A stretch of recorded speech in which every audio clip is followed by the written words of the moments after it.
Hello everyone, welcome to my YouTube channel live with Kavita. तो guys, आज अभी सुबह का टाइम हो रहा है और मैं बना रही हूँ हर्षु के लिए ब्रेकफास्ट।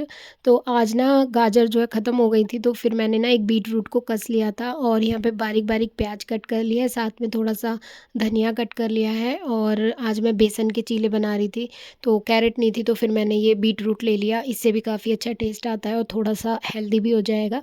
तो बस अभी सुबह सुबह मैं उठ गई हूँ, मम्मी और हर्षु तो अभी सो रहे हैं। तो मैंने सोचा पहले मैं नाश्ता बना देती हूँ, उसके बाद ही उसको उठाऊँगी। और यहाँ पे ना मैंने बेसन में अजवाइन डाली थी, थोड़ा सा नमक और मिर्च डाला है। आज थोड़ी मिर्च मैंने तेज़ डाली है, बीट रूट ना थोड़ा मीठा होता है, तो उसका टेस्ट मतलब सही लगे उसे, तो इसलिए मैंने ना इसमें थोड़ी सी स्पाइसेस तेज़ कर दी थी। और इस तरीके से ना ये पिंक कलर में आ गया पूरा, और काफ़ी अच्छा सा मैंने एक स्मूथ सा बैटर बना लिया। फिर मैं हर्षु को जगाई आई थी, तो मम्मी उसे नहला रही है और मैंने यहाँ पे उसके लिए फटाफट से 2 चीले बनाए। और अब ना बस एग्ज़ाम शुरू होने वाले हैं, तो इस वजह से ना आप 1-2 दिन ही जाना है बस स्कूल। तो हर्षु कह रहा था मम्मी बना देना चीले, पर उसमें ना पनीर भर देना। तो पनीर अब था नहीं, तो फिर मैंने यहाँ पे एक चीज़ क्यूब है ना, उसी को ग्रेट करके उसके लिए 2 चीले बना दिए।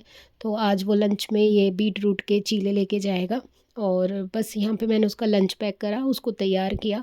मौसम में ना बदलाव तो आ गया है, दिन में तो गर्मी लगती है लेकिन हवाएं बहुत ज़्यादा ठंडी चल रही हैं सुबह सुबह, और दिन में भी मतलब, और रात में भी हवाएं बहुत ज़्यादा ही ठंडी चल रही हैं। तो उस वजह से मैं उसको अच्छे से अभी भी प्रॉपर कपड़े पहना कर ही भेजती हूँ, कैप वैप लगा के। तो मैं उसे छोड़ आई थी, उसके बाद आके मैंने जो है यहाँ पे सारी क्लीनिंग वगैरह शुरू कर दी थी। तो घर साफ़ करा, उसके बाद फिर मैं नहाई और पूजा करी, जो भी मैं करती हूँ पाठ वगैरह। उसके बाद फिर मैंने ना बनाए चीले, मम्मी और अपने लिए बनाए थे, जो बैटर बच गया था। तो इसमें प्याज डाली थी ना, तो इस वजह से नहा के ही फिर हमने पूजा करने के बाद ही जो है ब्रेकफास्ट करते हैं। फिर मैंने चाय बनाई और चाय पी हम दोनों ने। उसके बाद फिर जो है आज ना मैंने चाय में अदरक नहीं डाली थी, अदरक की जगह अब मैं ये चाय मसाला ही डालती हूँ। काफ़ी टाइम से यही डाल रही हूँ, जब से लाई हूँ मैं डीमार्ट से, काफ़ी अच्छा टेस्ट देता है। और अदरक ना थोड़ी गर्मी कर जाती है, तो अभी अदरक थोड़े दिन अवॉइड कर रहे हैं। तो चाय बनाई, कड़क सी चाय पी, उसके बाद फिर हम दोनों छत पे आ गए थे। तो हर्षु होता है ना, तो वो भागता रहता है छत पे। तो फिर अभी थोड़ा टाइम था और धूप बहुत तेज़ निकली हुई थी, तो मैंने मम्मी को बोला चलो धूप सेक लेते हैं थोड़ी सी। तो छत पे से आने के बाद फिर मैंने एक अमरूद कट करा, हम दोनों ने वो खाया। और अमरूद जो है अब सीज़न चला गया है ना, तो अच्छे नहीं आ रहे हैं, वैसे तो इतने महंगे हो रहे हैं। 80 रुपये किलो लेके आई थी मम्मी, बट इनमें ना मतलब टेस्ट नहीं था। मीठे तो थे थोड़े बहुत, पर इनके बीज ना बहुत ज़्यादा टाइट आ रहे हैं, एकदम कैड़े कैड़े से आ रहे हैं। तो फिर मैं मम्मी को मना कर रही थी आगे से ये मत लाना, अब अंगूर अच्छे आ रहे हैं तो अब अंगूर लेके आना। तो बस हम दोनों अपनी ऐसी बातें करने लगे थे, फिर सोच रहे थे अभी खाने में क्या बनाएंगे लंच में। तो मम्मी कह रही थी मैं तो चटनी बनाऊंगी, तो मम्मी ने ना 2 टमाटर भूने थे। और गर्मियों का जो मौसम होता है ना, मतलब जैसे आती हुई गर्मी है, तो सबसे पहले ना दिन में खाना खाने से मन हट जाता है, मतलब मन करता है कुछ ठंडा ठंडा हो, कुछ लिक्विडी सा हो, चटनी हो, राइस हो, ऐसा मन करता है खाने का।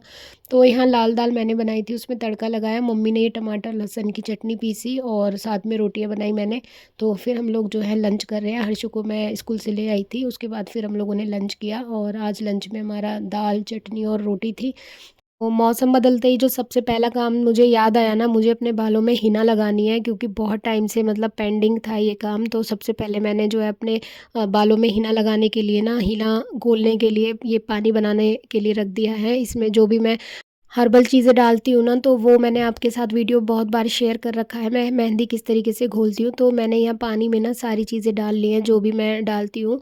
तो यहाँ मैंने जैसे कड़ी पत्ता और मेथी दाना, आंवले का पाउडर और शिकाकाई का पाउडर, जो भी चीज़ें हमारे बालों के लिए हेल्दी होती हैं, अच्छी होती है ना, वो सारी मैं इसमें ऐड कर देती हूँ। साथ में 2-3 लौंग भी डाल दी थी। तो इन सारी चीज़ों को डाल के ना इस पानी को बॉईल कर लेते हैं। जब ये आधा हो जाए तो फिर उसके बाद ठंडा होने के बाद इससे हम मेहंदी जो है घोल लेते हैं। तो इसमें चाय पत्ती और कॉफ़ी पाउडर भी डाल लेते हैं, अगर कलर वगैरह चाहिए होता है, शाइन चाहिए होती है बालों में। तो यहाँ ना मैंने पानी जो है बॉईल करने के लिए रख दिया था, और बहुत सारे काम थे जो काफ़ी टाइम से मैं नहीं कर पा रही थी, तो मैंने सोचा मौसम बदल गया है और धीरे धीरे करना शुरू करती हूँ। तो आज सबसे पहले मेहंदी लगाऊंगी, अब ये घुल जाएगी तो फिर एक दिन रखी रहेगी रात भर, मतलब ओवरनाइट इसको रख देते हैं। तो यहाँ पानी जो है ना हो गया था, उबल के आधा हो गया था, तो मैंने इसको साइड में रख दिया है। और इसमें ना मैं बीट रूट भी डाल लेती हूँ, पर आज मैंने बीट रूट नहीं डाला था, तो ये मैंने ऐसे ही बनाया है। उसके बाद मैं यहाँ पे एक चूरन बना रही हूँ। तो वो पानी जब तक ठंडा होगा तब तक मैं ये चूरन जो है इसको बना लेती हूँ। तो यहाँ मैंने जीरा लिया है और सौंफ ली है और साथ में मैंने लिया है धनिया। तो ये जो चूरन होता है ना, बहुत ही अच्छा होता है हमारी हेल्थ के लिए। इसको पाउडर फॉर्म में आप ऐसे मतलब खाने के बाद फंकी ले सकते हो 1 चम्मच और फिर पानी पी लो, या फिर इसको आप रात में भिगो के रख दो 1 चम्मच और फिर सुबह इसको ऐसे ही पी लो छान कर। तो ये हमारी बॉडी में जो गर्मियाँ आती है तो उससे जो हमारे हीट बनती है, पित्त बनता है ना, उस सब को शांत करता है। हमारे हेयर के लिए बहुत अच्छा होता है, पेट के लिए बहुत अच्छा होता है, तो बहुत ही हेल्दी होता है ये चूरन गर्मियों के अकॉर्डिंग।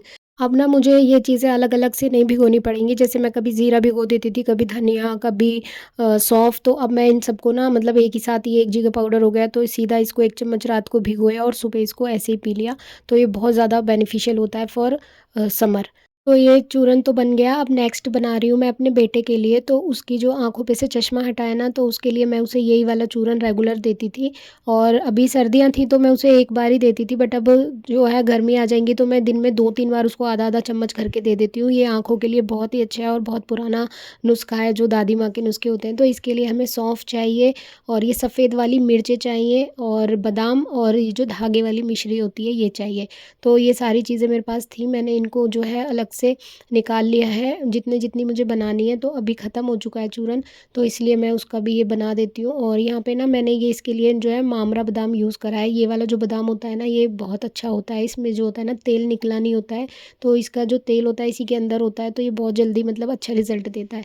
तो यहाँ ना मैंने बादाम को अच्छे से पोंछ लिया था, और आप इस तरीके से दबाओगे ना तो इसमें से तेल निकलने लगता है, मतलब इतना पता चल जाता है कि हाँ ये ठीक है। मामरा बादाम जो होता है ये थोड़ा कॉस्टली आता है, 3 गुना महंगा होता है ये नॉर्मल बादाम से, बट ये बहुत हेल्दी होता है। तो मैं वैसे खाने के लिए नहीं लाती हूँ, लेकिन उसकी आँखों के लिए जो मैं चूरन बनाती हूँ ना ये, तो इसके लिए मैं स्पेशली यही वाला बादाम लेके आती हूँ। तो यहाँ पे मैंने बादाम को अच्छे से रोस्ट कर लिया था, जब वो चटक गए थे भून के अच्छे से, तब मैंने निकाल लिया ठंडे होने के लिए। और सौंफ और मिर्च थी उसको भी हल्का सा मैंने रोस्ट कर लिया है, बिल्कुल 1-2 मिनट। इसके बाद मैंने ये जो ओखल है ना कूटने वाली, इसमें हम अदरक कूटते हैं, इसको मैंने गर्म करा है गैस पे, ताकि इसमें से जो है ठंडापन निकल जाए, मिश्री गीली ना हो।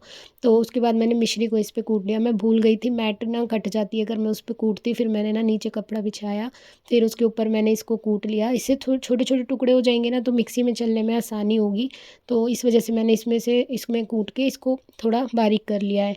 अब जो है ना एक-एक करके सारी चीज़ें पीसेंगे, तो सबसे पहले जो है ना मैं सौंफ को पीसूँगी। सौंफ और मिर्च को मैंने पाउडर कर लिया, और ये सारी चीज़ें अलग ही पीसनी होती हैं। तो उसके बाद मैंने इसमें मिश्री डाल के अब इसको दोबारा से एक बार चर्न कर लिया, और ये सारा मतलब बहुत ही अच्छा फ़ाइन पाउडर बन गया है, इसे छानने की भी ज़रूरत नहीं है। और इसके बाद अब जो है बादाम पीस लेंगे, तो बादाम बिल्कुल हल्के से चर्न करने, नहीं तो ये ऑयल रिलीज़ कर देंगे, जम जाएँगे और पेस्ट सा बन जाएगा। तो फिर ये हल्का सा मैंने चर्न करके इसमें सौंफ डाल के फिर से चला दिया, और ये बिल्कुल अच्छा एकदम महीन पाउडर बन गया। और ये हर्षू का चूरन है जो ज़रा सा ही बचा हुआ था, तो मुझसे रोज़ कहता था मम्मी मेरा चूरन कब बनाओगे, कब बनाओगे? तो फिर मैंने कहा आज जो है सारे ही काम करती हूँ मैं। तो यहाँ ना मैंने हर्षू के लिए ये चूरन बना दिया, और इसे मैं भी खा लेती हूँ, क्योंकि हम लोग स्क्रीन पे इतना ज़्यादा काम करते हैं, फ़ोन में ही लगे रहते हैं वीडियो के चक्कर में, तो आँखों में ना खुजली होने लगती है, ड्राइनेस आने लगती है, और नंबर भी गिरने लगता है, बढ़ने लगता है। तो इसलिए ये दोनों चीज़ अब बनकर तैयार हो गई। और मम्मी को ना एसिडिटी बहुत ज़्यादा होती है, उनके पित्त बनता है, तो ये जो सौंफ वाला चूरन बनाया है जीरे वाला, ये मम्मी भी खा लेंगी, और हर्षू का भी चूरन बन गया। अब हमारा जो पानी था ना वो भी ठंडा हो गया, तो अब मेहंदी घोल लेते हैं। तो यहाँ ना मैंने लोहे की कढ़ाई ली है, और जब भी मैं मेहंदी घोलती हूँ ना तो इसको बस ऐसे ही साफ़ करके ढक के रख देती हूँ, तो मैं वॉश नहीं करती हूँ। तो इसमें बस मैंने इसको पानी से खंगाल दिया था, और उसके बाद इसमें मेहंदी का एक पैकेट डाला है, और ये जो पानी था इसी को छान के इसी में मैं इसको घोल लूँगी। और नेक्स्ट डे ना मैं इसमें कुछ ना कुछ मिलाऊंगी, तो इसलिए मैं इसको थोड़ा सा ना गाढ़ा ही घोलूंगी। और अभी मौसम भी बदल गया है, तो ज़्यादा पतली कर दूंगी ना तो टपकने लगती है हमारी बॉडी में से, मतलब बालों में से, सर में से हीट निकलती है, तो इस वजह से ना पानी टपकने लगता है। तो इस वजह से ना मैं ज़्यादा मतलब पतली नहीं कर रही हूँ, गाढ़ी ही रख रही हूँ। और इसमें मैंने 2 चम्मच चीनी डाल दी है, चीनी से कलर अच्छा आता है और शाइन भी अच्छी आती है। तो यहाँ पे ना मैंने इसको ढक के रख दिया है, और पूरी रात जो है ये रखी रहेगी। उसके बाद अब मैं बना रही हूँ खाना। तो अब शाम का टाइम हो रहा है, तो हर्षु कह रहा था मम्मी मैं खाने में ना आज मसाला खाऊंगा, तो फिर मैं यहाँ पे मसाला बना रही हूँ। तो मेरी कई वीडियो में आपने देखा होगा, मैं ये जो टमाटर प्याज की चटनी मसाला जो भी कह लो, ये बहुत ज़्यादा बनाती हूँ, क्योंकि हर्षु जो है ना पेट भर के रोटी खा लेता है इससे, तो जो चीज़ बच्चा खा लेना तो वो खुशी से बनाती हूँ फिर मैं। और हम भी खा लेते हैं, मम्मी भी खा लेती है। तो यहाँ पे मैंने 5-6 प्याज मैंने पीस ली थी मिक्सी में, और तेल में जीरा डाला, हींग डाली, और इसमें बस इसको भून लिया। और मैं जब तक टमाटर की प्यूरी करने गई ना, तो तो नीचे कढ़ाई में प्याज लग गई और फिर मुझे ना ये ऊपर से निकाल के मैंने दूसरे पैन में डाला और नीचे उस कढ़ाई को जो है वॉश होने के लिए रख दिया है, फूलने के लिए पानी डाल के रख दिया। तो यहाँ प्याज भुन गई तो मैंने इसमें हल्दी और मिर्च और नमक, बस यही 3 चीज़ डलती हैं, इनको डाल के टमाटर की प्यूरी डाल के इसको अच्छे से भुनने देंगे 5-7 मिनट। और जब ये तेल छोड़ देती है तो ये तैयार है। फिर मैंने किचन साफ़ करी, गैस साफ़ करी और मम्मी कह रही थी मैं लाला के लिए जो है पोहे बनाऊंगी, क्योंकि प्याज का बनाई थी हमने मसाला। तो मम्मी का आज मन था लाला को पोहे खिला दूंगी मलाई से, तो बस वही बनाए थे और लाला को हमने वही भोग लगाया। और हर्षु को पोहे बहुत पसंद है तो वो मलाई से वो भी खा रहा है। तो बस गाइज़ यही था आज का मेरा व्लॉग। आई होप आपको अच्छा लगेगा and thanks for watching. Bye bye. अच्छा टेस्टी रबी रबी टेस्टी।